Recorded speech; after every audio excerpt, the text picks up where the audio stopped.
राधे राधे आप सभी को दोस्तों। आइए आज मैं आपको रुक्मणी मंदिर का रहस्य बताती हूँ। ये कुछ तस्वीरें और वीडियोस जो हैं वो रुक्मणी मंदिर के नहीं हैं, पर ये रास्ते पे आप देख रहे हो रुक्मणी मंदिर लिखा हुआ है। क्योंकि मेरे पास रुक्मणी मंदिर के बहुत सारे फोटोज़ और वीडियोज़ नहीं थे, तो मैंने इन सारे वीडियोज़ के माध्यम से आप तक रुक्मणी मंदिर का रहस्य पहुँचाने की कोशिश करी है। होप आप सबको अच्छा लगेगा।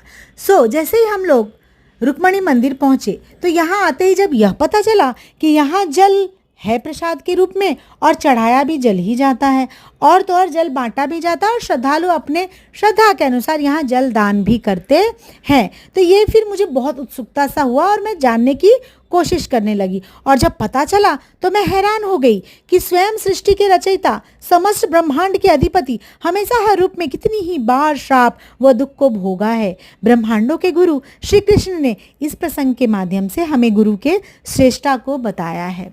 ऐसी मान्यता है कि जब श्री कृष्ण और रुक्मणी जी का विवाह हुआ था तब सभी आए थे, परंतु किसी कारणवश श्री कृष्ण के गुरु दुर्वासा जी नहीं आ पाए। पुनः आग्रह करने पर उन्होंने कहा, यदि कृष्ण व रुक्मणी स्वयं रथ को हाँक कर मुझे लेने आएंगे तो मैं जरूर द्वारकापुरी जाऊंगा। इस प्रकार जब वे दोनों जुटकर रथ हाँक रहे थे तो रुक्मणी जी को बड़ी तेज प्यास लगी, और श्री कृष्ण से जब कहा तो उन्होंने जमीन खोदकर जल प्रकट किया, और ज्यों ही रुक्मणी जी ने पानी पिया, जल पिया, तो दुर्वासा जी ने बिना गुरु को समर्पित किए जल पीने के लिए दंड स्वरूप 12 वर्ष तक दोनों अलग रहेंगे, और यहाँ का जल 20 किलोमीटर तक के क्षेत्र तक अत्यंत खारा रहेगा, ऐसा श्राप दे दिया, जिसके कारण श्री रुक्मणी जी को महल होते हुए भी इस एकांत में आकर रहना पड़ा।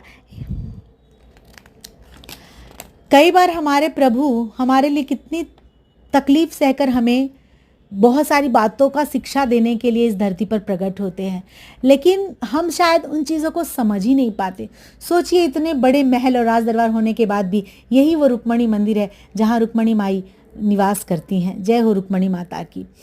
और इस तरह सच में यहाँ का जल बहुत ही ज़्यादा खारा है, और यहाँ के प्रवासी जो हैं वो 20 किलोमीटर दूरी से ही जल मंगवाते हैं पीने के लिए।